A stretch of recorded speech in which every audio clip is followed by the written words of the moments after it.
Okay, well, hello everybody. Welcome back to the channel. I'm getting used to this brand new webcam I got for Christmas. So if I'm looking a little bit off, my apologies. So today, I really wanted to just talk about, again, how amazing the carnivore diet has been for me personally. Now, people can eat whatever they want, however they want. Everyone has free will. Absolutely, and I will not judge. I may be worried about you if you wish to eat excessive amounts of carbs or you don't get enough protein in your diet, but it's not for me to judge, okay? If you choose to be vegan, if you choose to be vegetarian, that is your choice. I know that for me, what has helped the most has been eating meat, large ruminant animals.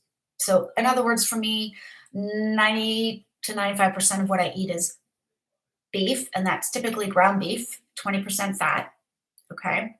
The remainder of what I eat is a little bit of lamb, bacon, egg yolks, just because I have a bit of a difficult time with the whites, but I'm learning to tolerate them a little bit better. So every now and then I will add them in and fry them up whole. And I do okay if it's very small amounts. But after one or two, I find I can do the yolks, but I cannot do the whites. So, you know, I don't eat lots of those. I cook with butter. I sometimes will nibble on a slice of butter if I'm really, really hungry in between meals, and an occasional little bit of hard cheese, but not very often and not very much. But primarily, like I say, 90% of what I eat is ground beef or minced beef, as we call it here in the UK. And that has made a huge difference. Now, I realize because social media, these days, it's really, really easy to present yourself in a way that maybe isn't fully true or honest. And I know there are people out there who have done this, and it's easy for me to say, but that's not me. I would never do that. I am a Christian. I am all about being completely open and honest and not hiding anything from you guys. Like, I will admit to you that I do not eat organ meats. I have had liver. I've had it twice in a restaurant, and I mean, not at the same time, obviously. And it was delicious. And it was fried. It was Turkish restaurants, and it was lamb's liver, and they sauteed it or fried it somehow, and it was absolutely delicious. Okay. I loved it. I enjoyed it. I've made it at home with I've tried both lamb liver and chicken liver, and I soaked it in water, I soaked it in milk, and eventually, what I did with chicken liver, at least, I soaked it overnight in water, and then I marinated it for the day in barbecue sauce, and then fried it up, and it tasted really nice, and I was enjoying it. Not realizing that it was meant to be eaten within 48 hours of being purchased. I thought it just meant as long as it was sealed, it was fine. No, I left it too long in the fridge. I gave myself food poisoning. So I'm a little bit gun shy on eating liver on my own. So that's just me. I don't mind pates, although we don't really keep any in the house. A lot of pates that are store bought come with gluten and other things added to them. And I do not tolerate gluten, and nobody should have it anyway. So, ergo, we do not keep pate in the house. If it was up to me, if I could figure out a way to make the liver, I would, because I did like it. But I basically had to make it taste like anything else except for liver in order to eat it as liver. I am not going to eat it raw. There are people out there who are all about, well, you should eat the liver raw, freeze it in small pieces and eat it. And I'm just like, no, I'm good. Thanks. I'm okay. By the way, I am drinking hot water, boiled water, not coffee. Excuse me. Something I decided to try because Bart K has gone off coffee. At least he's doing this carnivore challenge for 90 days, and he's cut out coffee for himself. And I think some of the things he was eating on occasion, like berries and alcohol. I don't drink alcohol, not because I'm saying nobody can, but I don't because of the pain medication that I take that helps me to manage um, my chronic back pain as well as my fibromyalgia pain. Well, mixing that with alcohol is a bad thing.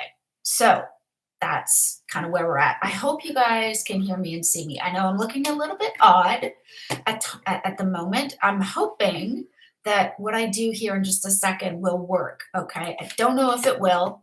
I'm trying to show you guys the proof and the picture that I was, in fact, um, overweight at one point. Let me show you what I look like in April of 2020. Okay, I'm going to turn the camera around and I hope this works because I don't know. I'm not super techy. I don't know if that's going to show up, but there we go. That was me. That was April of 2020, guys. Okay, I was a size 18 UK. And I wasn't even at my heaviest. I was probably about 185 pounds. I'm only 5'5". It's doing some weird, funky stuff in the background. But hey, that's cool, right? That's fun. Um, so I was absolutely fat and overweight and unhealthy. And I was trying desperately at that point to convince myself that I was okay, that I was, in fact, doing all right, that I was, in fact, feeling confident. I was feeling okay in my own skin and all of that sort of foo-faff. I wasn't. I wasn't. I felt awful. I mean, here's another photo that I have. Okay. That's me, the beginning of March of 2020, just before I was told I had an underactive thyroid. Um, just just before I was put on thyroid replacement medication. Look how bloated my face is. That's who I was. I was easily about 175, 180 pounds at that point. Just before, about two, no, about 2.5 weeks before we went into lockdown here in the UK. That was me. Now, I have a lovely, look at that. If you can see it, I don't know. That's me now. And that was me then. And at that point, one of the other things that I was struggling with and dealing with was um, I was frustrated. I thought I was eating healthy. My weight continued to go up and up and up, and nobody could tell me why, and nobody thought there was any problem. And yet, you know what? It just was unbelievable. Let me show you here. At my heaviest, mid-May of 2020. That's me. Okay. And I'm wearing black, so it's kind of hard to tell, but I was about 200 pounds there. 200 pounds. Size 20 in the UK. And I thought, there's no way anything's going to help. I struggled with binging, purging, restricting, and active bulimia since I was 13. Now I'm 50 now. That photo was taken when I was 48. So for 35 years, I was actively dealing with an eating disorder and a disordered relationship with my food, which did not help me. And it was awful. And there was no way that I could, I couldn't figure out how to deal with it. I figured the pill's going to fix me, right? They're going to give me thyroid replacement medication, which they did. And that was going to make all the difference. And the problem is, it didn't help. So here's a picture of me of this December just passed, like just literally just this end of this past year. size 10 or a size 6 in the US, in North America. Healthy, right? The inflammation, almost fully gone. The bloating, gone. The puffiness, gone. Um, my levels of contentment and joy increased a thousandfold. For me, I tried. Oh, I tried. There were times when, at the height of my binging and purging, I couldn't find any support groups um, in person. And at one point, and this was long before, even before my fibromyalgia happened and my back injury.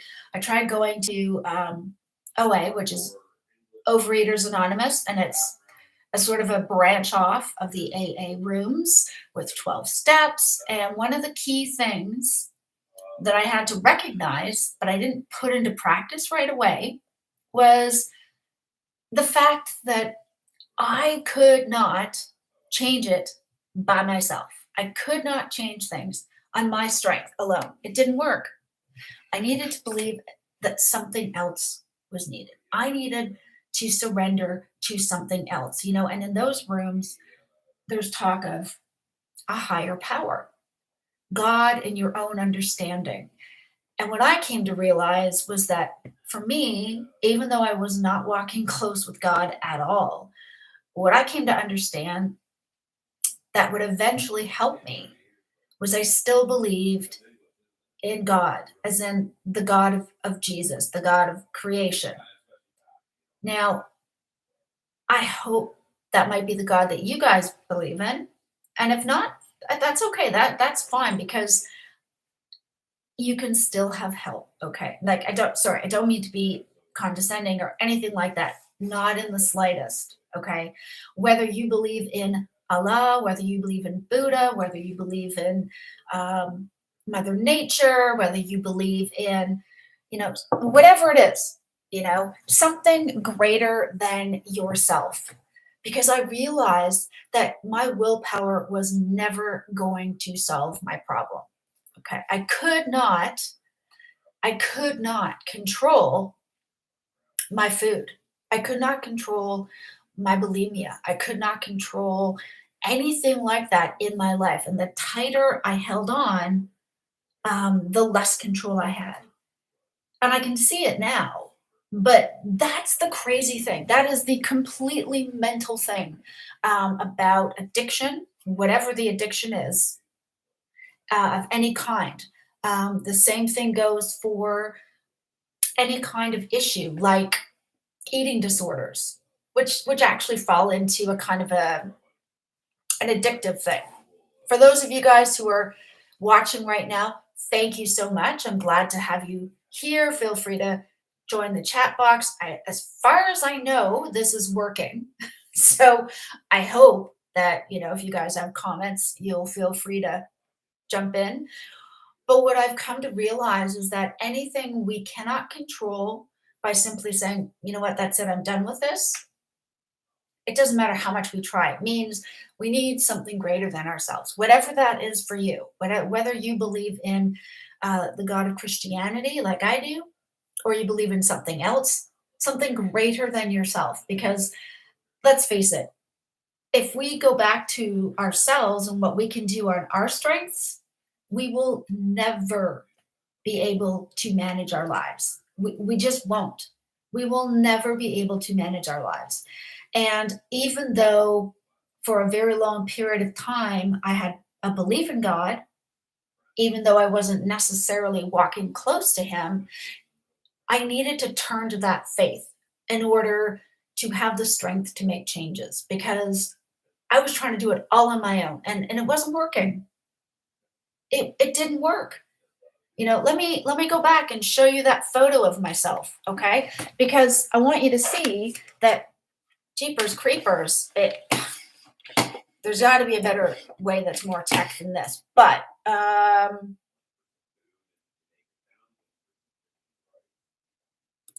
yeah, April. Here we go.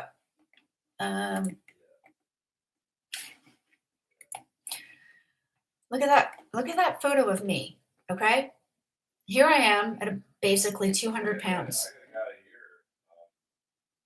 Well, probably about 190. And I was not gorging. I was binging and purging a little bit, but mostly I was restricting. I was eating all the things that I was told were good for me. I was eating things like whole wheat toast and bananas and peanut butter, and I was eating the fruits and the vegetables and a little bit of nuts, and I was trying to do paleo, and I was avoiding red meats and no bacon and no eggs of any kind. None of that stuff. I wasn't eating any of the good stuff because I believed it was the bad stuff. And that's where I was at the end of May of 2020 at 200 pounds. And it doesn't matter at the end of the day, what really finally worked for me to get down to the healthy size I am now. You know what helped? Honestly, it was eating a species, as Bart Kay would say, a species specific carnivorous diet. You know, at times I would, yeah, you know what? At times I would slip. I'm not saying I didn't. I think it was must have been Christmas of 2020. The shortbread Christmas. Oh my goodness, the shortbread Christmas. That was horrifying. Sorry. Hopefully there's good volume now.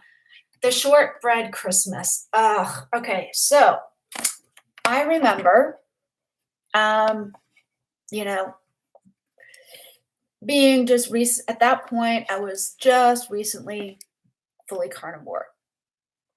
Okay, sorry guys, I'm just gonna adjust the camera a bit there. I was just finally, finally carnivore. And I remember completely feeling like, okay, I'm not sure how I'm going to get through it. I'm definitely going to eat, the turkey, and it's going to be fantastic, and it's going to be amazing, and I can't wait. And what else? I can have the pigs and blankets, which is a thing here in England and the UK. By the way, if you're wondering, I am Canadian, born and raised, but we've lived here in England for the last 13 years, almost 13 and a half.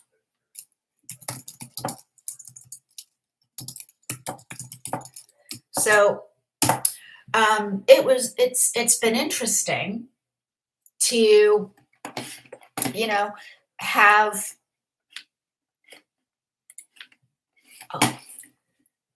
it's been interesting to see how things have worked, right? And some of the new traditions we've picked up, having lived here.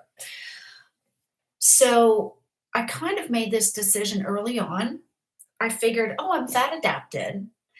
If I get something that is gluten free and sugar free, and it's got carbs, but I don't have a lot, then I'll be able to have a treat, right? So I had planned to have a little bit of shortbread. My husband actually went out and surprised me. He found some gluten free and sugar free. Well, what it said on the package was gluten free and sugar free shortbread. And of course, I had no idea at that point that the almond flour was probably just as bad, and if not in some ways worse than regular flour because of the high oxalate content. I didn't know about that stuff yet. I figured it's like a keto snack. I didn't know any better. And I just remember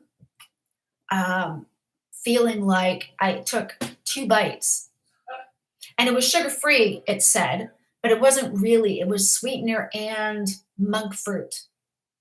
So it had fructose and sweetener in it.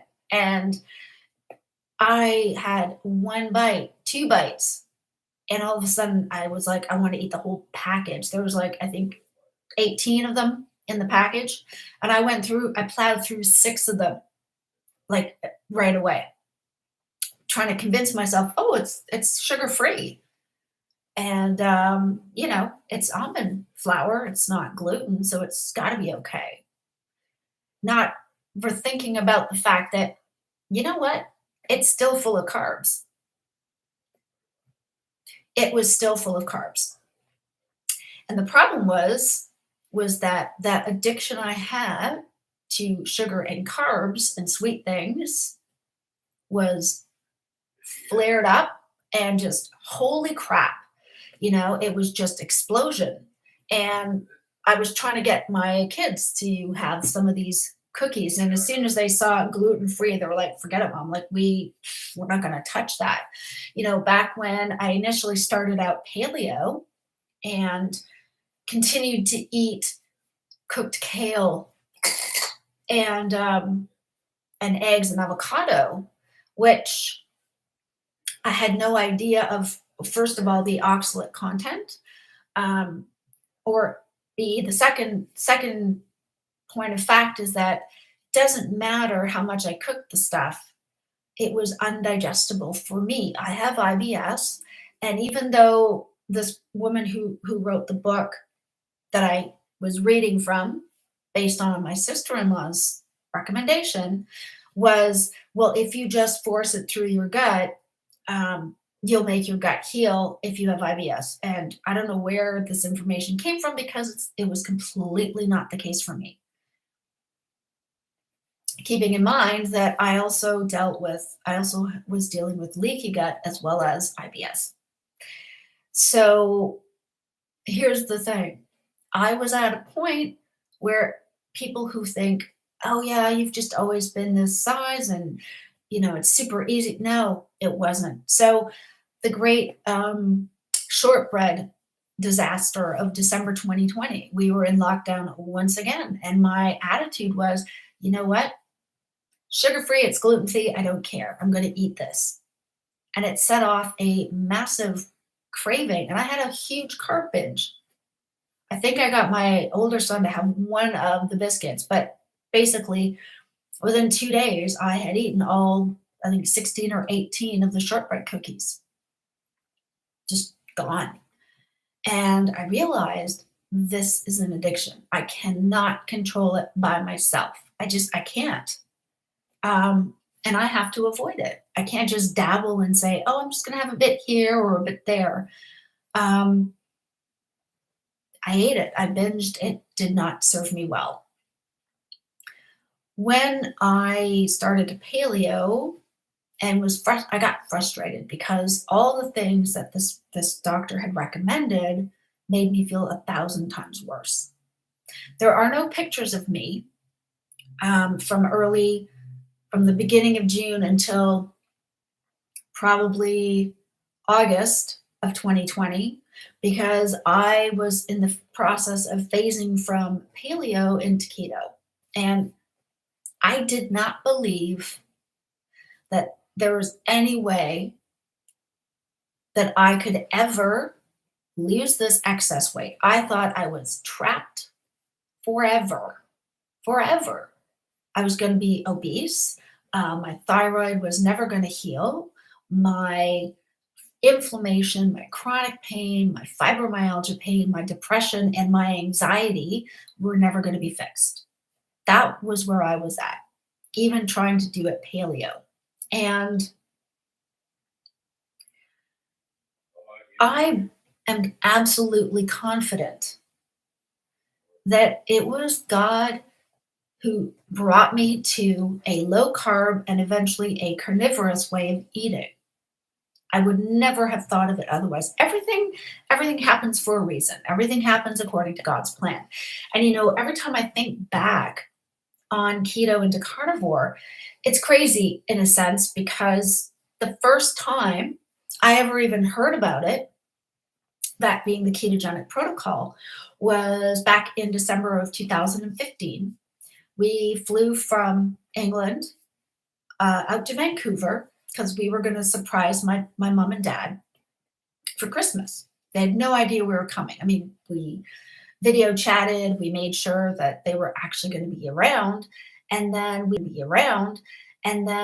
got a last minute flight, my husband and I and both our two boys, and We went out for 9 days, but we surprised them on Christmas Eve, the eve of Christmas Eve. So, like, just after midnight, their time, we surprised them.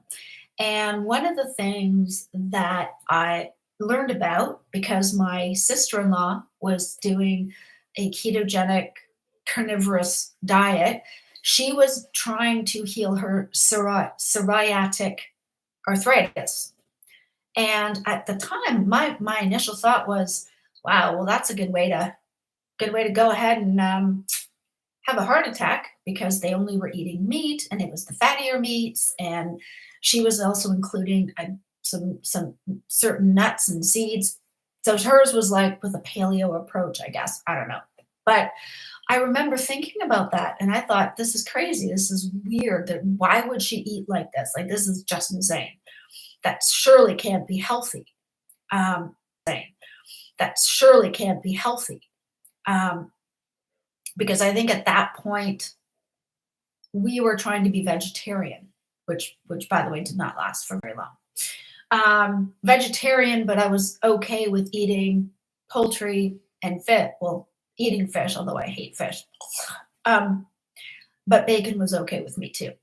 So I was a vegetarian, but I was quite happy to cheat and eat meats when required. So I wasn't like overly committed or dogmatic about it. Clearly, um, and that December, where I was at physically was I had just been diagnosed with fibromyalgia. I had already found out in the summer that I had Raynaud's. So my brain was already sending signals to my hands and feet to open and close the vessels, which meant if it was below 21 degrees Celsius, my toes would be cold, my fingertips would be cold. And as I found out later, this is also a symptom of a thyroid issue, which can be triggered by gut issues. And we go back to the start. The gut and the brain kind of have all that work together. So that's what was happening with me. And I already knew that I already had IBS, but I was told I had that in 2007. And to me, it's crazy because there's so much that I wish I had known then, that I don't know, that I didn't know, that I know now. But I think part of the thing is that I had to go through everything I did in order to be where I'm at now. So, although I wish I knew things then that I don't, that I didn't, we can't go back in time, and hindsight will always be 2020. But I'm grateful because I know it now and I can act on it now. So, if you didn't know, back in 2014 in March, I was pulling laundry out of the dryer. So you know how you bend over or you kind of twist and pull stuff out like that? Well, I was doing that one Sunday and I couldn't stand up. I was folded like this. I could not fully stand up. As it turned out, after much referrals and going to the doctors and finally getting an MRI done, as it would turn out, I had a disc that bulged out. It basically prolapsed or collapsed and got pushed out between my bottom two vertebrae. And they don't know why exactly. They suspect, chances are good that I may have even had some smaller bulging previous. As it turns out, I have an extra vertebrae. Who knew? And I just happened to have it bulge out enough that it was irritating my sciatic nerve and causing me great discomfort. And as it turns out now, my pelvic bone is misaligned. I didn't know exactly what was happening. I went and I saw osteopathic uh, professional, kind of like a chiropractor, um, I believe, but with a gentler approach to adjustments. Anyways, that we were living up in Norfolk at the time, in Norwich. And basically, what it was is this was somebody that a friend of my husband's referred us to. He threw his back out doing some um, tiling in the bathroom, and he saw this osteopath who adjusted him, and he felt way better. So I went and saw him, and because he had to realign my spine and my pelvis, because literally, uh, sorry, I'm saying that a lot. In actual fact, my pelvis was my right side was about an inch higher than my left, and even now it's still, even now it is still not fully straight. Still not straight, and it probably never will be unless they were to do corrective surgery, but the risk is too high and there's no guarantee that in fact it would fix the problem. So he gave me exercises to do to keep my muscles um, aligned properly and my spine aligned properly. Unfortunately, they did not work. I went to see him twice. I was in horrible agony. And even after that, it didn't matter. I went to a massage therapist. I had cortisol injection in my lower spine to help with the pain, which made everything far, far worse. Did not help. I have been through physiotherapy, occupational therapy, hydrotherapy. None of it helped. I went through all sorts of, I went to see a rheumatologist on 3 separate occasions to rule out rheumatoid arthritis and lupus because unfortunately, the injury to my lower disc was continuously causing me pain. And although it was not pinching the nerve, it was irritating the nerves in the spinal area. Um, and I also had developed, I don't know if it was caused by this or it just was a matter of me getting older. But as you see, I've got these compression gloves on. Part of that was at one point to help with my Raynaud's to force the blood to continuously circulate to my fingers so they wouldn't go purple and then white and go numb. But it's also to help relieve the arthritic pain that I have. I have osteoarthritis in my wrists and my fingers, my knees, and my toes. I'm falling apart at the seams, as my mom would say. But I'm 50. Okay, so that was all there. When I was injured, I was probably about 100, I was probably weighing about 150 pounds, which is ideally not good. It was about probably 30 pounds more than I needed, and it was not helping with my joint pain or anything else. And that because of what I was eating, and I did not know that what I was eating was bad for me, um, I thought if I cut the sugar out of my coffee and swapped it for sweetener, I was doing well. If I was using skimmed milk instead of whole milk, I was doing the right thing. If I was only, trying to eat egg whites and I was avoiding the yolks, then that was good. And of course, all of that is not true. And whether you have IBS or you don't, sweeteners are a horrible idea for the human body. They're artificial chemicals that we were never designed to consume. The only thing I could say, and if you want the science behind it, I highly recommend you check out Professor Bart K on YouTube, whether it's his Meat Militia videos or his science videos. But sweeteners are not good for the body. If you're diabetic and you need to transition off of sugars to something else, then I would guess they're okay as a transitional tool. But I mean, ultimately, the goal would be, especially if you're diabetic or I don't know, at least type 2 diabetic, the goal I would imagine is to come off of sweet things altogether because that's what's going to be um, causing a problem. Like for me, I never developed type 2 diabetes, thankfully. However, I did have the beginnings of non alcoholic fatty liver disease.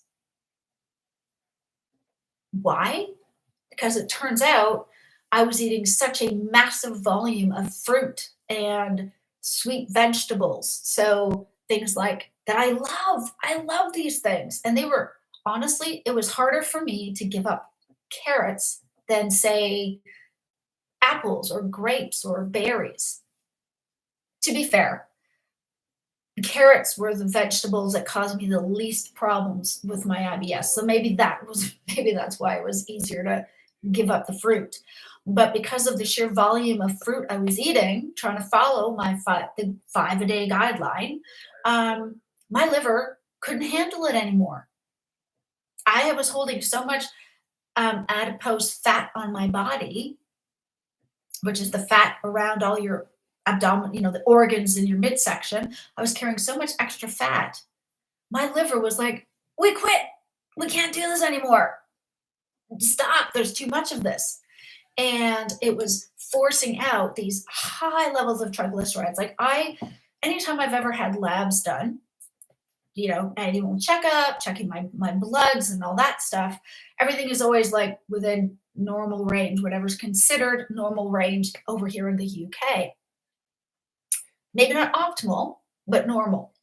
So it took me between 2015 until 2020 to finally get a doctor to agree that yes, my thyroid is underactive because it was happening slowly.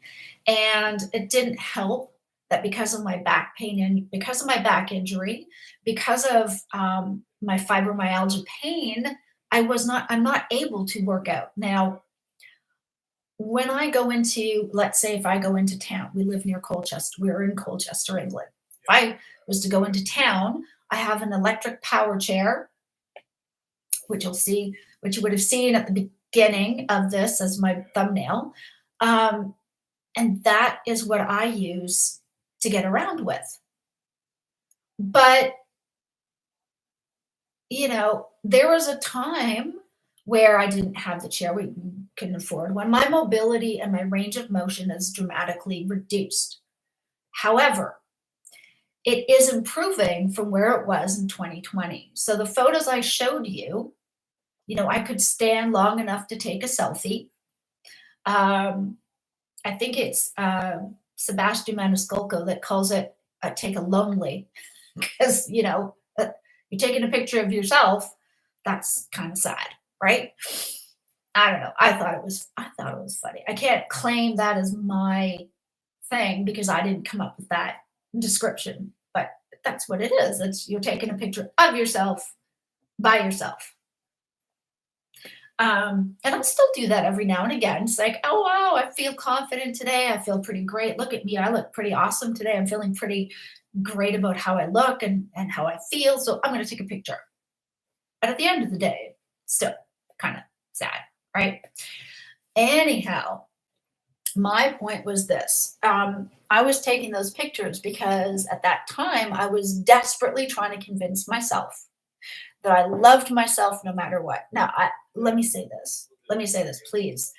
We do have to love ourselves regardless of where we are at in our health journeys, in our spiritual and health journeys. And for me, that was so very hard because I was not comfortable in that body, that obese body.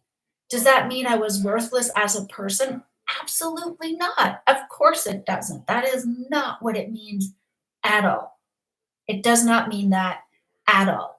And anybody who is fighting with being, whether it's a little bit overweight, whether it's significantly overweight, whether you are clinically obese or beyond, that does not mean you are not valued as a human being. Of course you are.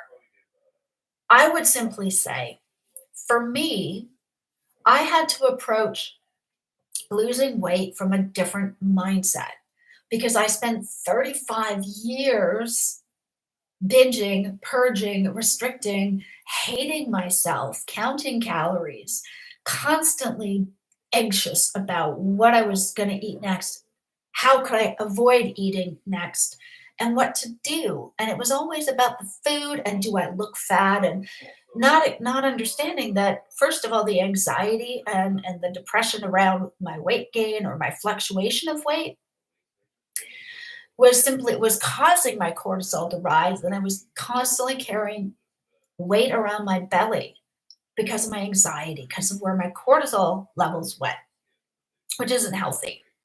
And excuse me, my constant desire to fit society's image of what was acceptable kicked off these obsessive thoughts, these thoughts that would wind around being anorexic and bulimic and I grew up in a loving house, supportive parents. I got along with my brother and sister as much as anyone gets along with their brother and sister. We have no, scandalous um, fight between us. We're not, battling each other in any sense or in any way. That was not my childhood. I had a great childhood. I have some fantastic memories. But for whatever reason, well, actually, I know the reason. Satan lies. He is the deceiver. And he convinced me that I wasn't good enough, that I had to be thinner. If I was super thin, if I looked like a model, my life would be perfect. And because I could never achieve that, somehow my life was worthless. Now, when I decided to become a Christian in 1993, I had to suddenly take all of that, put it aside, and put God first, which by the way, loving God, following God, totally worth it. But I never dealt with those feelings, those emotions, those things that drove me. So even though I became a Christian, in secret, I was still struggling with those same food addictions and those feelings of being unworthy. I was still binging, purging, restricting, but I was doing it in secret.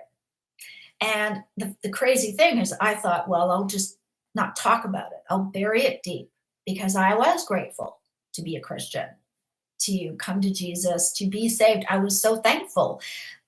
And if I just tucked that away, then it never happened and I didn't have to deal with it.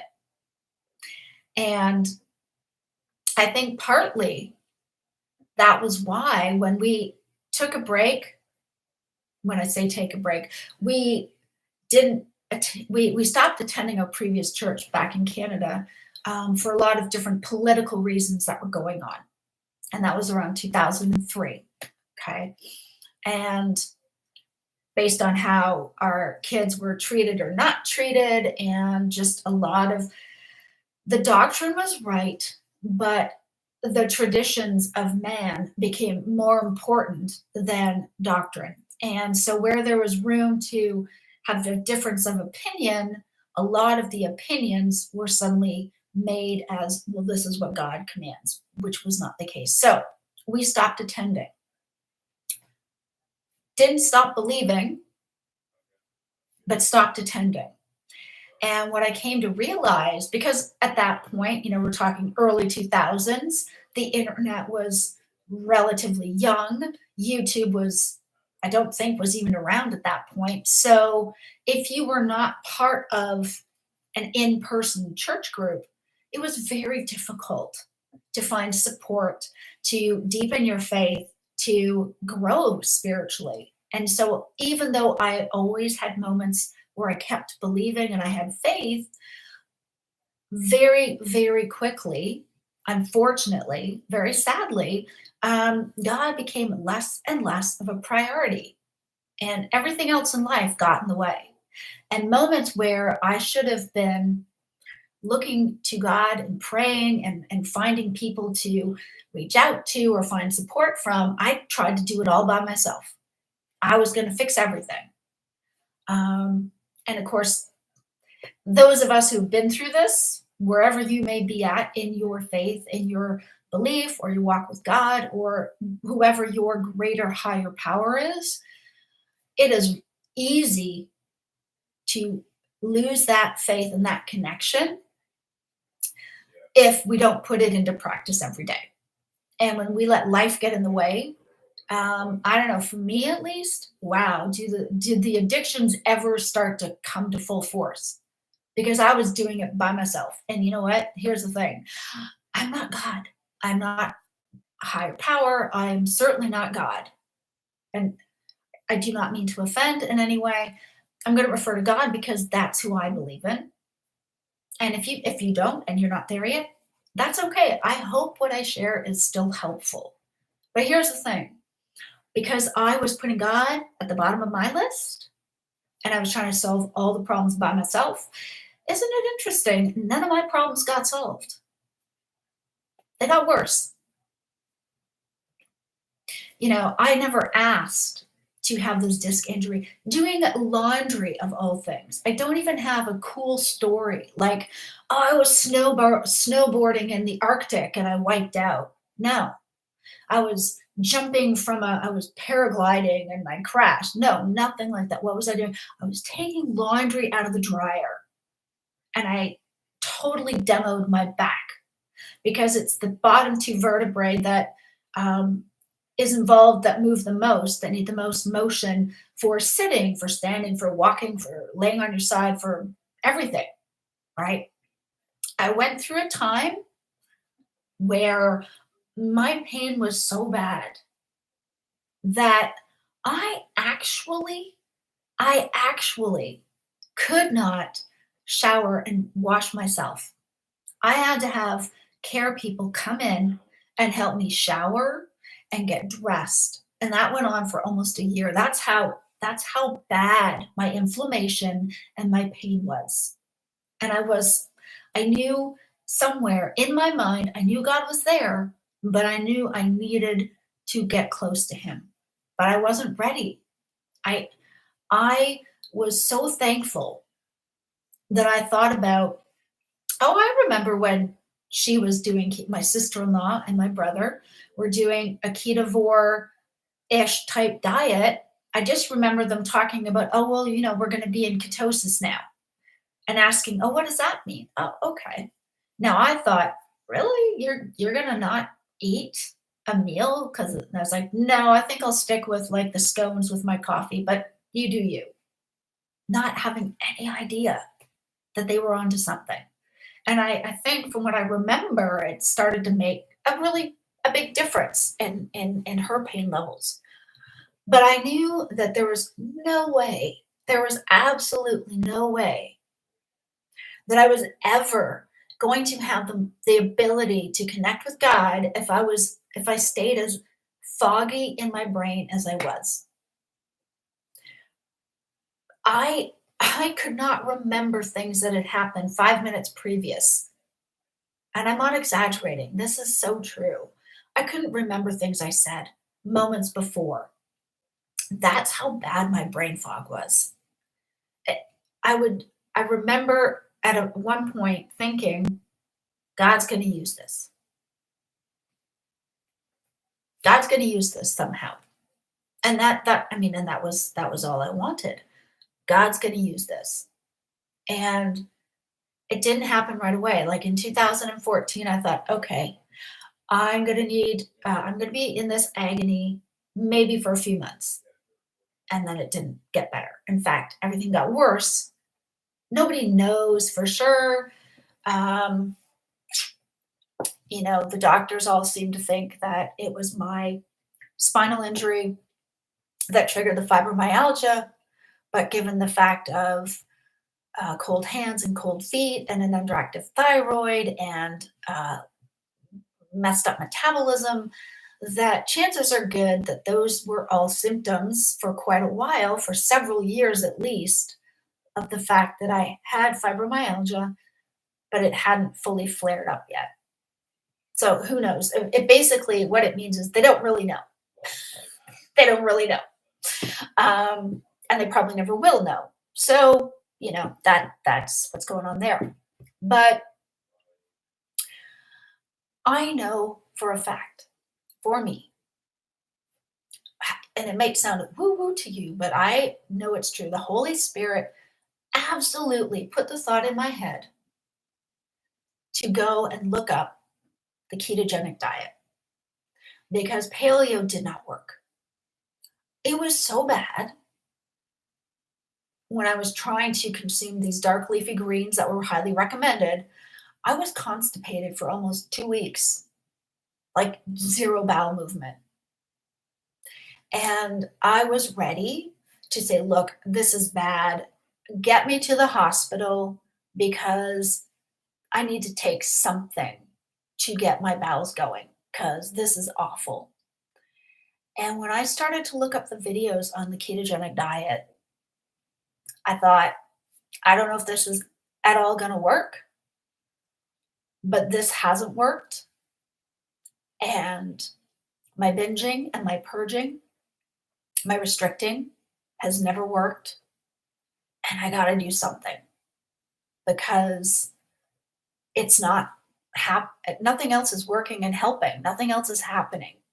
So I watched, I think her name, if I remember correctly, was Keto Christina, and she had some very good videos and content. And I started to watch quite a few of her videos, which led me to Ken Berry, which led me to Joe Rogan doing his podcast on trying carnivore. And then as I started to do the ketogenic approach, and I was still feeling bloated and uncomfortable and not great, and I didn't quite know why.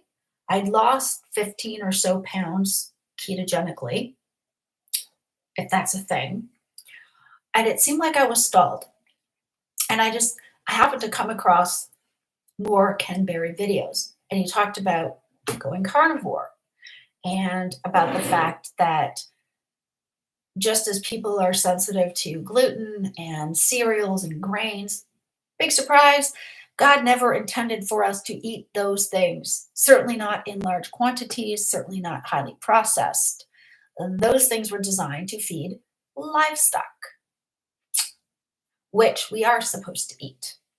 And for those of you who are, maybe, I don't know, maybe you are, hopefully you're a Christian as I am, or even if you're not, look, go into the book of Genesis, chapter 9, where Noah is being told the animals are given for him to eat. So there we go. Get that bit out of the way. But I knew that I just knew that this was going to make the difference. This would make the difference. And when I saw Ken Berry's video and he said, yes, you can have some non-starchy vegetables if you want to follow the ketogenic protocol. And you can you can have some leafy greens if you tolerate them. He said, but in his experience, the best thing was to get rid of all it started with Keto Christina when she was trying carnivore for a while. And she said, yeah, so best thing to do is cut out all starches and carbs, period, which I did eventually, but I was still, the non-starchy vegetables I can't do because of the IBS, but I was trying to have a little bit of cooked carrot or a little bit of salad. And when Ken did one of his videos about the fact that actually a lot of people cannot tolerate any sort of plants. He goes, and if that's the case, cut them out and you will probably find a massive improvement. And so I did that. I watched some of the videos that Dr. Fung presented about, his was more from the intermittent fasting point of view and how it can be beneficial, specifically for those people not doing a low carb or carnivorous diet.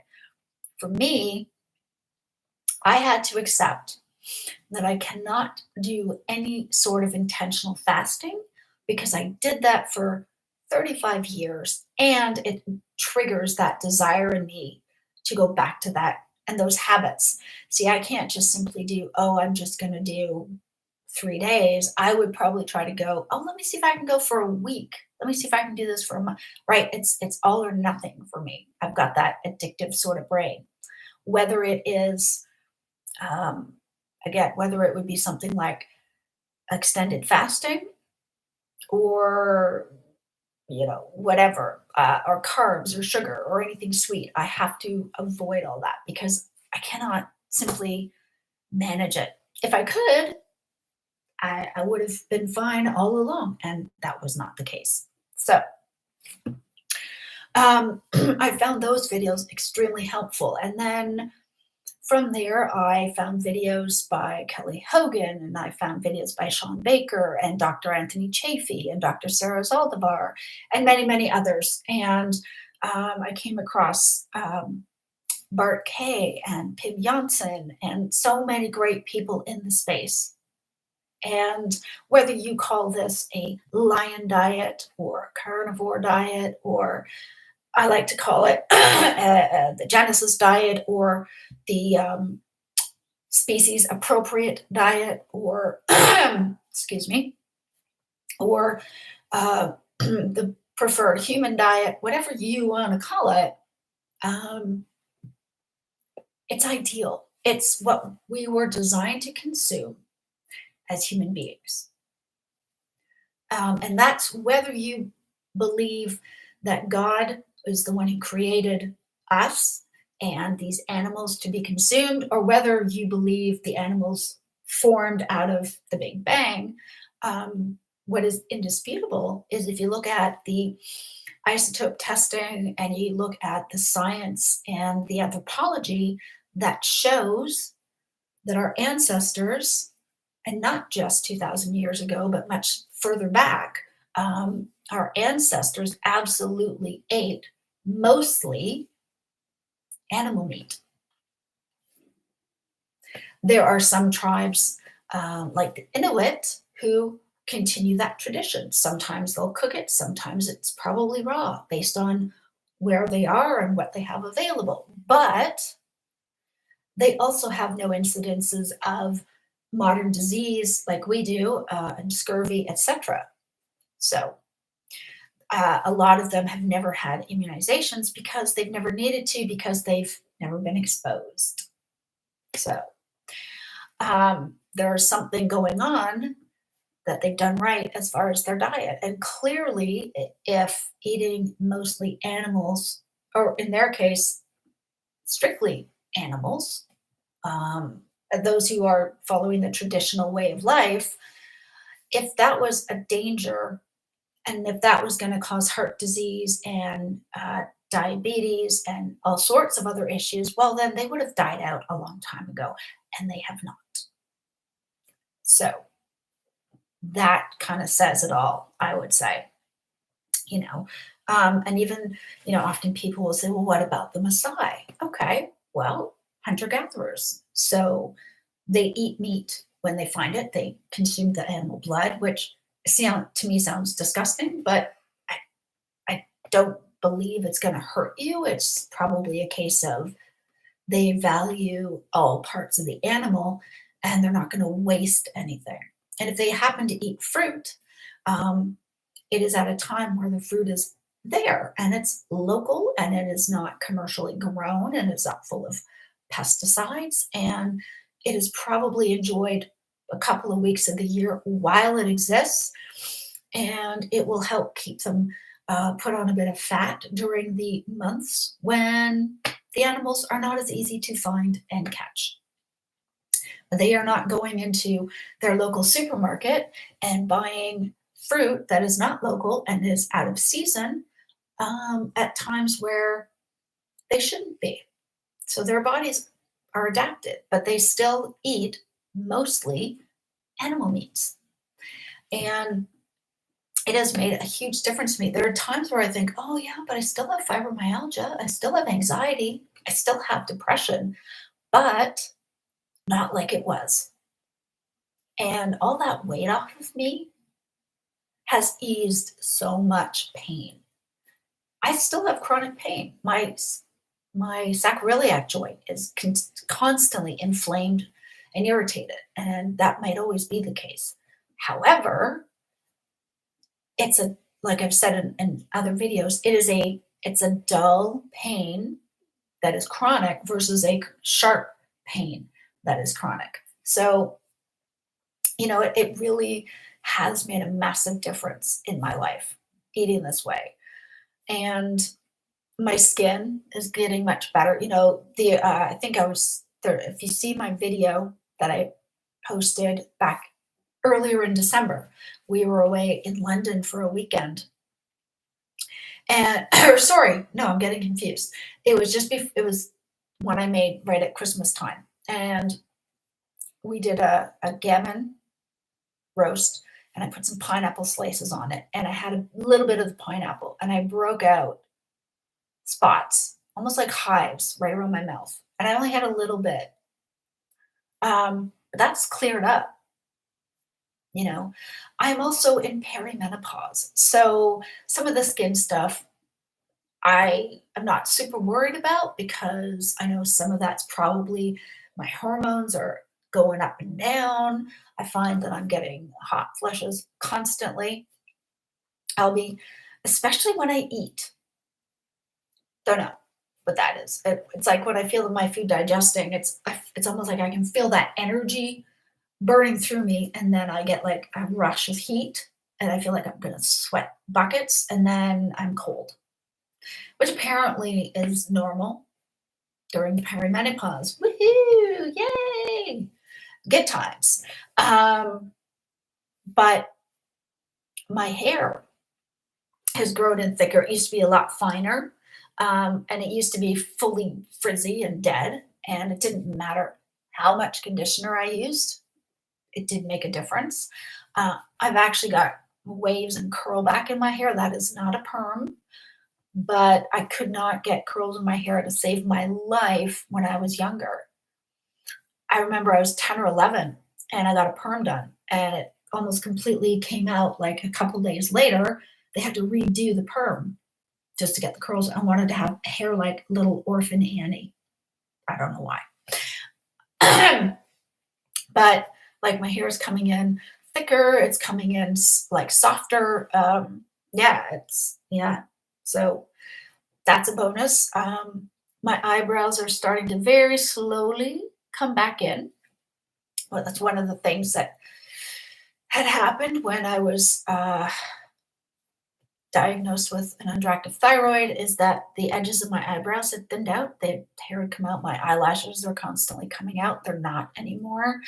So that's all good. My fingernails are coming in healthier. They're not flaking or chipping, which absolutely used to happen before I started eating meat for nutrients. Absolutely did. I never, ever, ever, ever put varnish on my fingernails, and yet my nails would constantly be chipping apart. So, you know, I stopped using varnish, and as I kept eating meat, what a huge difference that made. So it was great, all these good changes. My gums, right before my cycle, would bleed a little bit when I brush them. Now I brush my teeth twice a day at least, sometimes three. Okay. So it wasn't because I didn't brush my teeth. Apparently, gums can be sensitive, certainly if you're not eating good food like meat or eggs and butter. And some dairy, if you tolerate it. I really don't. So I try to avoid it when I can. Every now and again, I'll have some. But it was amazing to me to notice now that my gums don't bleed right before my cycle. They don't, which is fantastic. Yeah, so the hormones are up and down, but I think that's because of perimenopause. And I'm certain that if I was not eating this way, if I was still on carbs where my hormones were just completely out of whack every month, well, then my symptoms would be that much worse, like that much worse.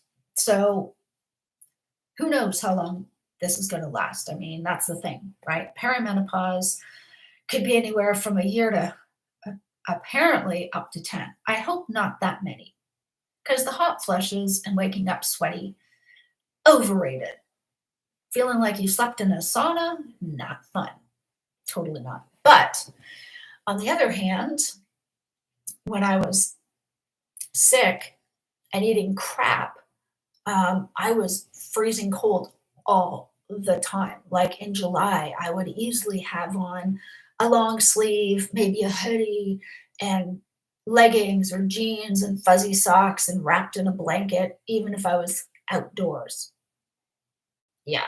So kind of going from one extreme to the other. But that was a sign of definitely unhealthy thyroid and signaling to my body like, hey, let's heat up. So I don't want. That was no fun. Um, but I had to get. Sorry, I'm veering off a bit there. For me, I'm confident, in my case at least, God planted that idea in my head that yes, I need to try keto, because by trying keto and then finding the person I did, I found other videos about carnivore, and it was carnivore that ultimately helped me find healing. There was a part of me that felt like, well, gee, like, sorry, I'm saying like a lot. My apologies. There was this part of me that felt as though I wasn't doing it right if I didn't get myself off all of my medication. And there came this constant battle of, but if I'm on medication, doesn't that mean I should stay on it? Does it mean I've done something wrong if I don't feel like I should come off of it? And I think it's person by person. I am still taking gabapentin. I'm still taking cocodamol, which is codeine with paracetamol. Or if you are in North America, it would be like taking a Tylenol 3 with codeine. Okay. I take the maximum dose allowed for both of those painkillers. The gabapentin helps with the tingling and the burning and the pain in the nerves that I was getting shooting down my legs, and helps minimize that. So I've accidentally gone times where I haven't reordered my medication soon enough. So I've ended up running low or running out before the next batch was ready. And I've had to go for a day or two without the gabapentin. I thought I was going to be sick. I honestly felt like I was going to throw up because of how much I realized that it's the thing, right? You get put on pain medication, and it's not unusual for, where you get to the point you get so used to having it, it starts to feel like nothing is happening, because it gets rid of that sharp acute pain, but the dull aching pain is there. You know, that's the whole problem with chronic pain, is that it's chronic. And it might go from feeling like you've been stabbed with a butcher knife to feeling like someone's sticking you with pins, but something is still piercing you. It's just a different degree and a different level, if that makes sense. So if you have fibromyalgia or other chronic pain, then I would imagine you know exactly what I'm talking about, right? And the point being is that yes, you know what I'm talking, you know what I'm talking about.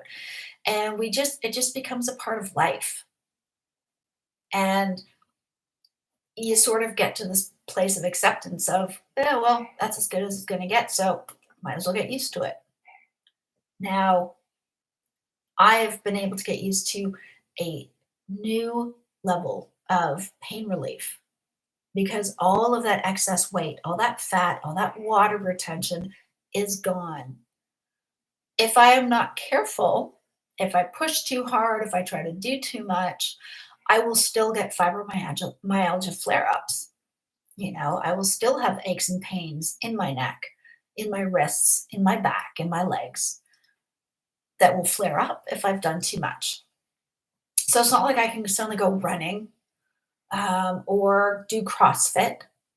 Can't do that. Also, because my lower back disc has never fully healed, and I have been advised it likely won't. It'll likely just stay exactly where it is, close enough to irritate, but not close enough to pinch the nerve to cause paralysis. Thank goodness.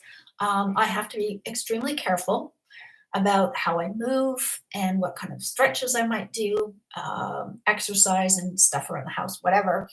But what it means is that I'm at risk of having another disc bulge if I'm not careful.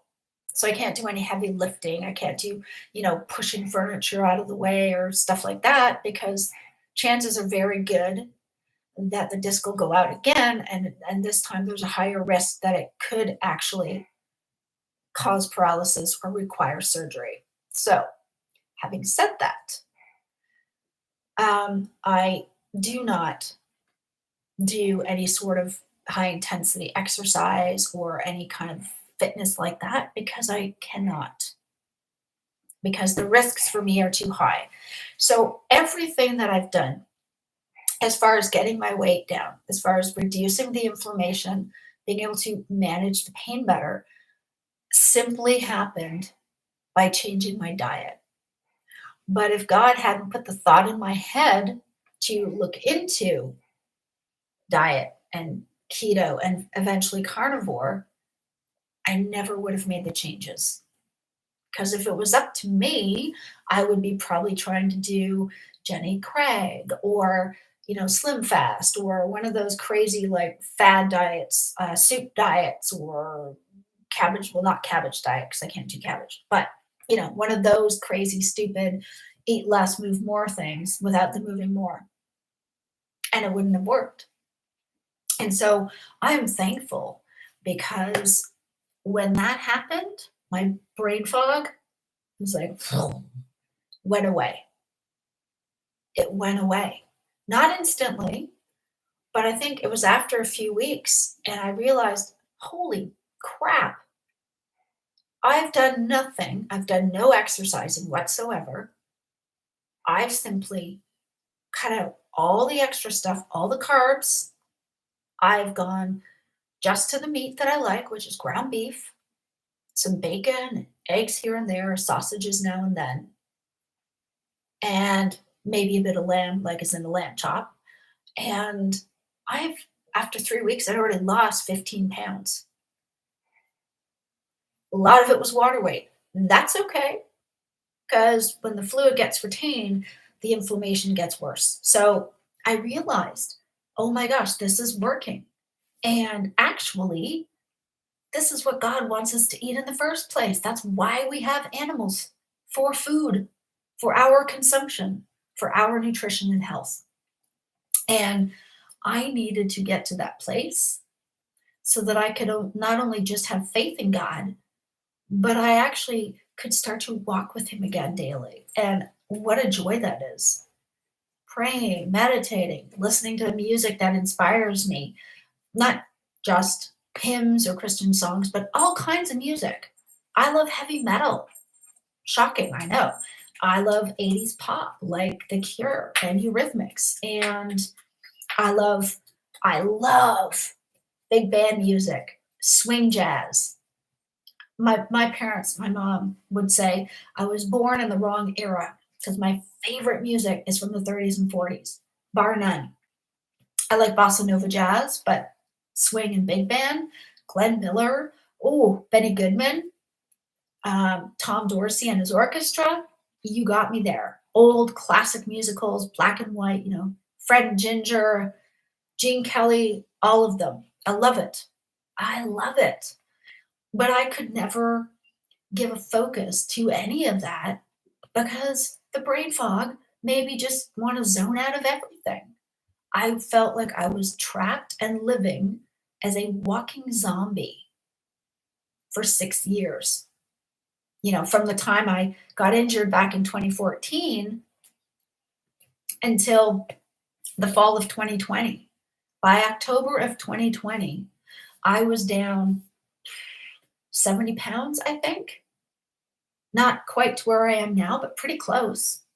And I could not believe how great I felt and still feel. And every day I can look at as a joy because because I know I'm nourishing my body, but it's more than that. It's more than that. It's being able to help share this with people and say, look, eat whatever you like because it's your decision. I will not judge. It's not for me to judge. I'm not going to tell anybody what to eat, just like nobody can tell me what to eat. However, wow, if you were to give this a try, I would bet that you will find your headaches start to ease up and you probably find you sleep better.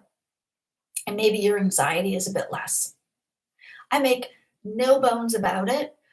I do take antidepressants. I take sertraline, and that is to help with my depression and a little bit with my anxiety. Having said that, what really started to help me get through my anxiety was prayer. And you know what? I pray to God. People can pray to whoever they want. And in the rooms of OA and probably AA and NA, it's you pray to the God of your understanding, whoever your higher power is, where you have to stop and go, my life is better now, but I cannot do this by myself. Because willpower, for most of us, isn't enough. It certainly isn't for me. Not at all. If it was all down to my willpower, I would not have to struggle like I do, but it isn't. So when I show pictures of this is what I used to look like, I used to be obese. I used to be close to 200 pounds. I'm now down to about 120 ish, maybe a few pounds below that. I don't know, about 120, just by changing what I eat. And that's it. That's all I did. Because I cannot CrossFit, I cannot run, I cannot work out, I can't do any of that stuff because of my back injury and my high risk of having another disc issue. So if you love to work out, if you enjoy exercise, go for it. Do it because you enjoy it. Do it because it makes you feel good. Maybe it gets the endorphins going and you want to get outdoors or you want to join people at the gym and all that kind of stuff. Fantastic. Do that. You bet. But if you can't, if you're like me and you cannot, you don't have to.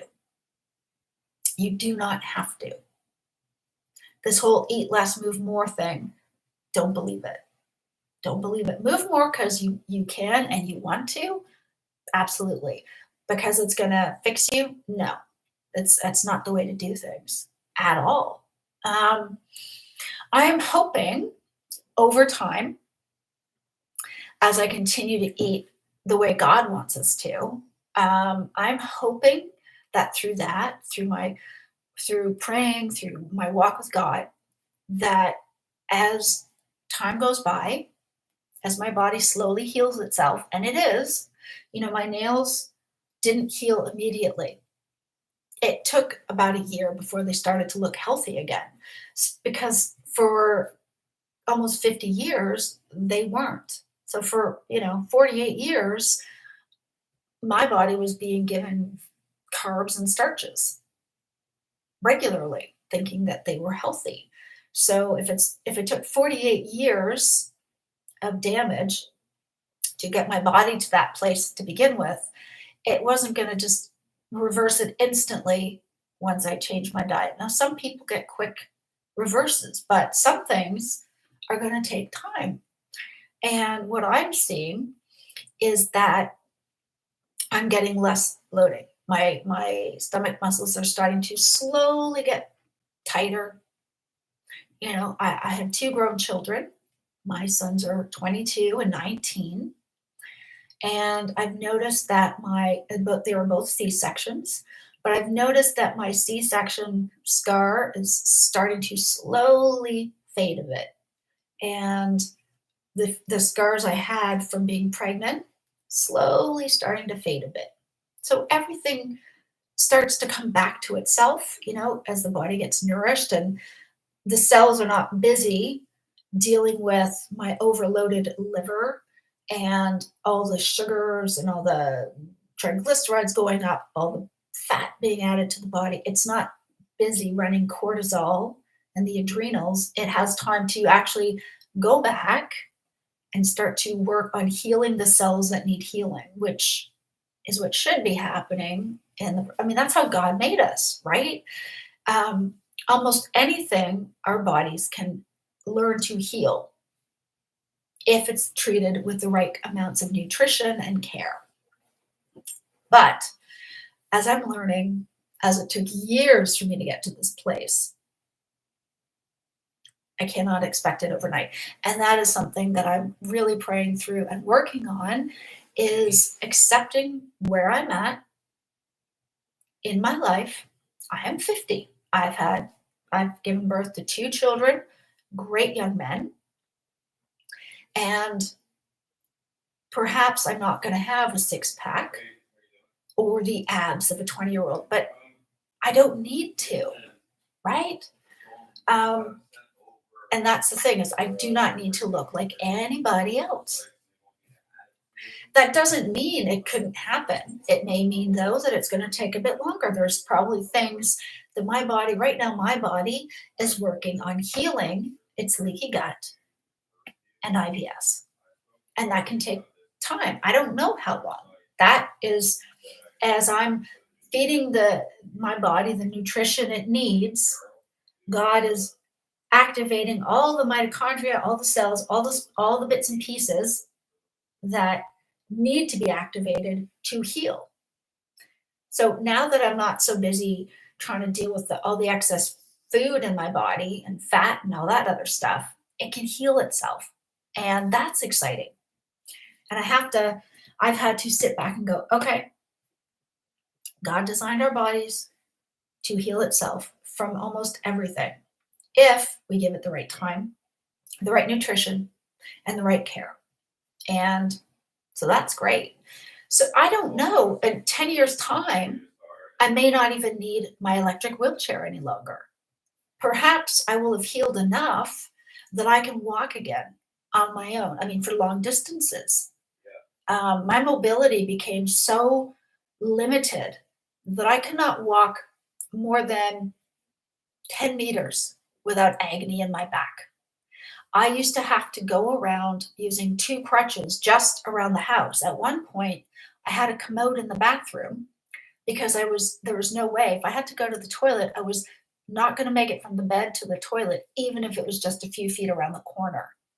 You know, I cannot stand up in a shower for very long periods of time without having extreme ache and pain in my lower back. And I know now that that is because my SI joint, so my sacroiliac joint, is inflamed and irritated constantly. I still have to sit in a special chair that goes in the tub, and it rotates fully 360 degrees, but that's what I sit on when I shower. However, I am able to wash my own hair, wash my own body, get dressed, dry off. I do not need to have a care person in anymore because that's how much my symptoms have improved. And I keep thinking like, oh, there's something wrong because I'm not magically fixed. It's not magic though, right? And I had to stop and go, but you know what? God has allowed for my body to heal. And I give it to God. It has nothing to do with me. I'm not the one saying heal. God is allowing my body to heal as I look after it. And that is how he made us, which is, I know I've said that before. Sorry, I talk with my hands. I apologize for that. But that's incredible to me. And so I have nothing but gratitude. I've learned how to have a healthy circadian rhythm and get deep sleep at night. One of the problems with fibromyalgia is that we have poor sleep because of our pain. And that was certainly true for me. I was constantly waking up. I was always exhausted. I was trying to stay awake on coffee all through the day, so 6 or 7 cups. And of course, that just made everything worse, made it harder to fall asleep at night. And then I would be up through the night, and then I need more coffee, and so on and so forth. And then on top of that, you throw in brownies and treats every now and then on top of toast with peanut butter and jam, lots of fruit, etc., etc. Is just a full recipe for disaster. And I didn't know. And I wish I had known, but I'm glad I know now so I can actually do something about it and help people see that, oh, by the way, um, that stuff's going to be really bad for you in the long run. And I'm glad for where I'm at now in this lifetime. And so I am grateful for discovering this carnivorous way of eating. I found it through YouTube first, but I know that it was God who guided me there. And so for that reason, I'm grateful to God every day. When I think that I haven't really made that much progress, I remember back to a time where I was so overweight that even if we traveled somewhere and I had to take my manual wheelchair, it was effort for anyone to push me because I was carrying 80, well, not at that point, I was carrying at least 40 extra pounds on my body.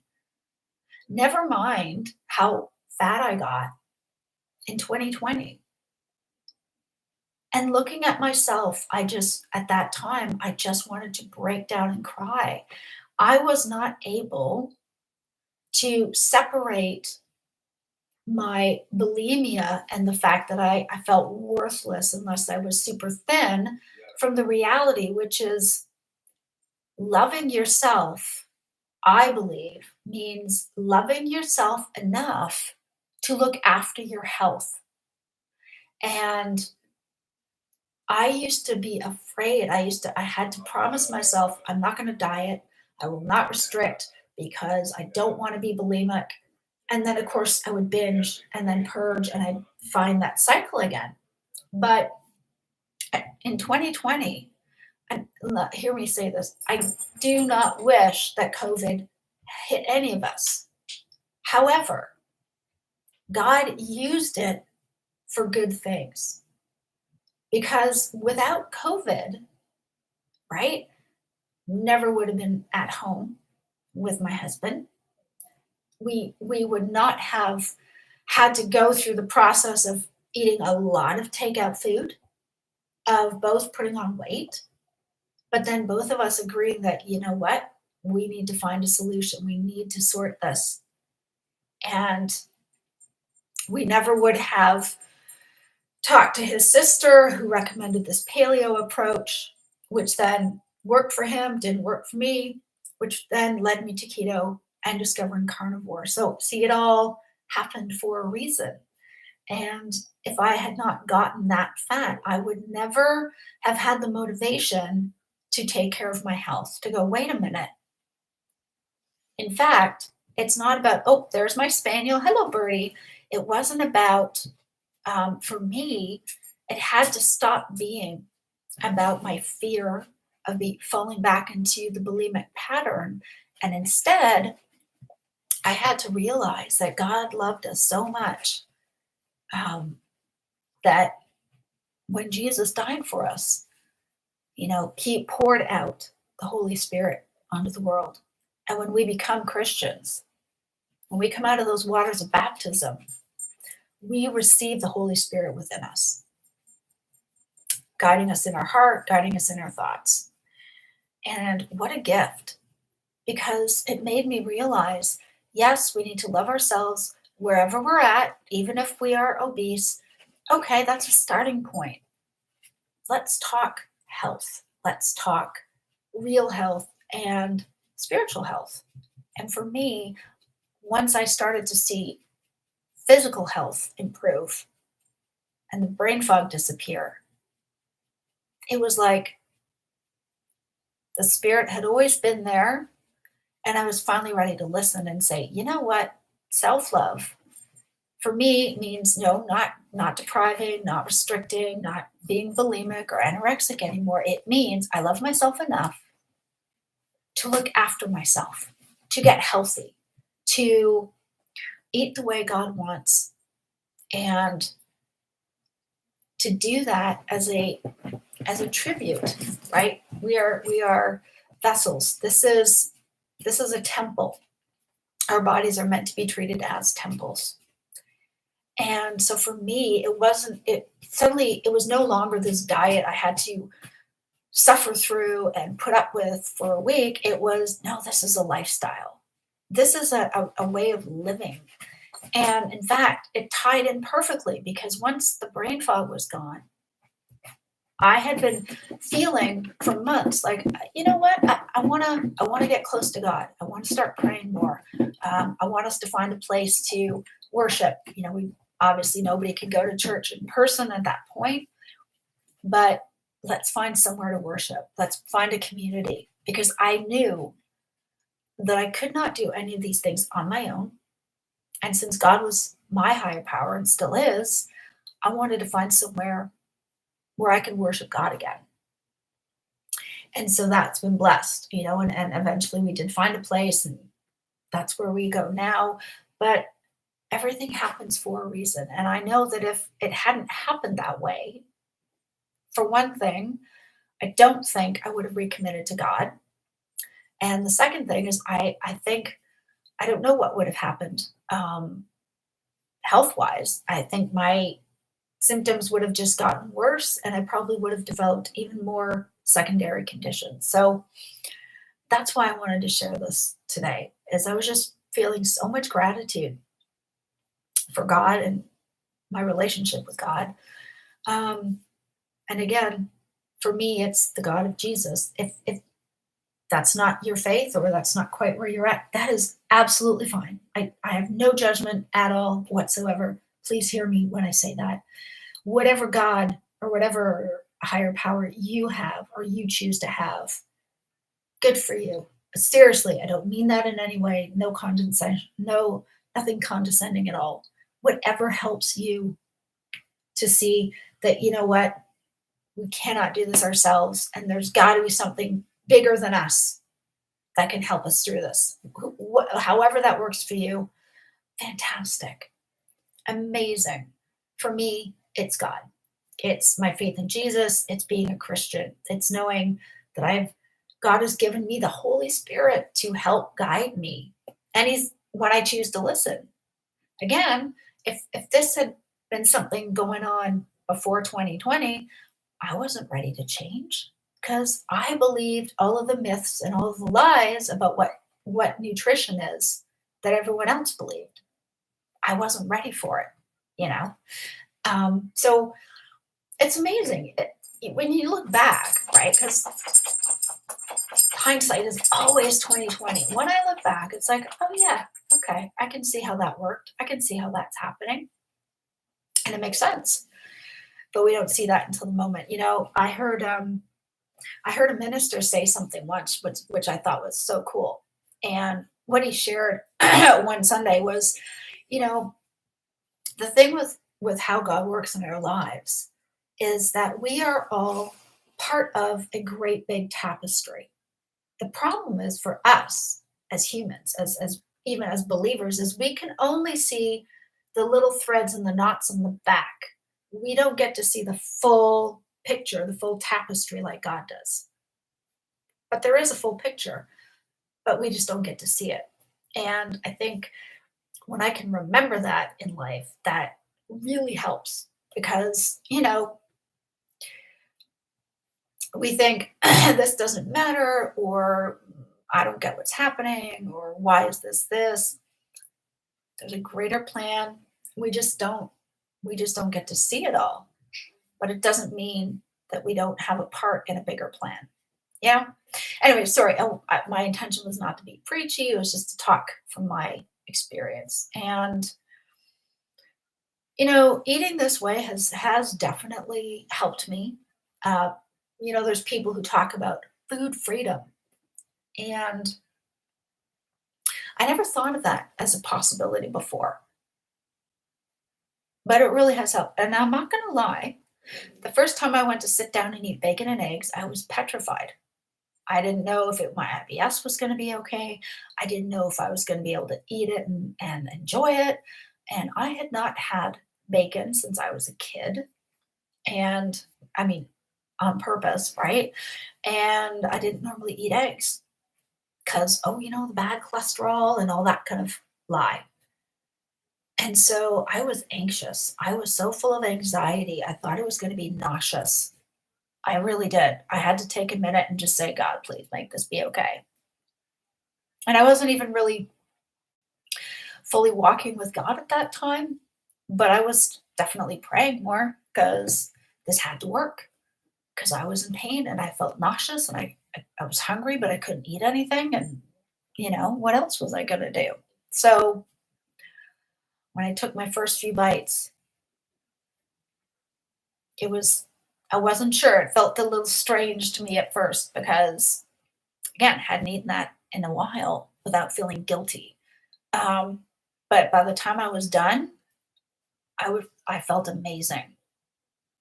And it wasn't like I didn't struggle at any time after that because I have. There, within that first 6 months of 2020, I had been known to more than once enjoy a treat, a baked treat at my favorite cafe. I've been known to eat a millionaire square here and there in spite of that. So it wasn't perfect, but every time I did that, it just reinforced me why I had to stop doing that because I felt crappy. I was inflamed. I felt nauseous. I had a massive headache. I would break out a little bit around my mouth and sometimes out on my cheeks. So it just made it easier and easier for me going forward to just not eat anything of that kind. And eventually, as I got more and more used to eating the beef and the egg yolks and the bacon and sausages now and then, when I came to eat the meat and the eggs, I found my sweet tooth was starting to diminish.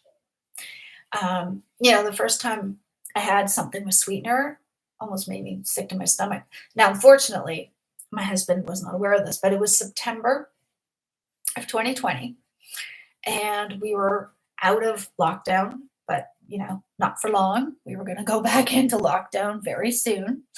And we decided to go out and get coffee from Starbucks.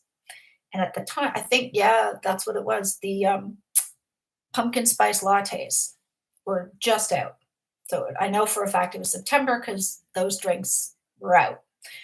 And I know that I loved it. They smelled amazing. And I couldn't wait to have one. So my husband went, just around the corner from where we happened to be at the time and got us each a Starbucks. And I went to take a sip. And it was so disgustingly sweet. I poured it out. I apologize. I'm like, I'm so sorry, babe. I cannot drink this. It's gross. And now you would think that would have been the end of it, but no, because following that in December, that same year in December 2020 was as I already talked about, was the shortbread misadventure of that particular holiday season. And that finally fixed me for good. I was like, absolutely not. No, nope, not going to do it. And I'm sharing that because I wanted you guys to know that I'm human. I'm normal. Okay. It's not as though I just started to eat carnivore. I was fat adapted immediately, and I never struggled with eating carbs or cheating ever again. No, that's just not true. There may be people who are out there like that, but that was not me because carbs and sugar for me were an addiction. And when I first came off them, and I started to do that when I was trying paleo, it sucked. The withdrawals for those first 2 weeks were horrible. Hated every minute of it. I'm glad I stuck with it, but it sucked. And even then, like I've just shared, I did cheat a couple of times. I was like, "Oh, I've decided I'm gonna let myself have a cheat, and then I'll get right back onto the keto slash carnivore. Do that if you like." I realized I cannot do that because for me, that just starts a binge, and I'm gone. Forget it, and it's not worth it. The pain, the agony, the suffering, horrible, and so not worth it. Oh, so not worth it. But I'm human, and I made bad choices. I made mistakes. I had to restart and learn from it. And so if that's where you're at, I just wanted to say, you know what? You're not alone. The one thing I did do differently was I made a point of not wallowing in guilt. And even if you've cheated, for example, and eaten something totally crappy, the one thing I had to do differently was, see, my normal response would be, that's it. I'm going to restrict. I'm going to purge and then restrict for the next few days. And then I'll get myself back in order. I did not do that. I had a cheat in the afternoon, made sure I ate a proper carnivorous dinner, which, big surprise, ground beef with a bit of salt, egg yolks, and bacon. That was my dinner. And you know what? My body got actual nourishment. And so if you cheat, or when you cheat, or if you've cheated on your whatever, however you want to put it, I would say don't punish yourself by not eating. Make sure you put actual good carnivorous food. Eat the muscle meat of an animal, preferably ruminant, with its fat that comes with it. Enjoy it and move on. I know that's easier than said than done, which is why when I did that, I found I had to spend time really praying through it to get through the guilt. Um, so I don't want to be the person who says, "Oh, I've been perfectly strict carnivore this whole time." I haven't been. I have slipped up. I have made some poor choices. When I turned 50 in August of 2022, my husband took me out to this beautiful, beautiful meal at the Shard, a restaurant in the Shard in London, right by the windows. It was fabulous. It was totally amazing. Had a beautiful bit of steak. It was awesome. And I wasn't going to, but there was a dessert platter with a few pieces of cheesecake and I can't remember what else.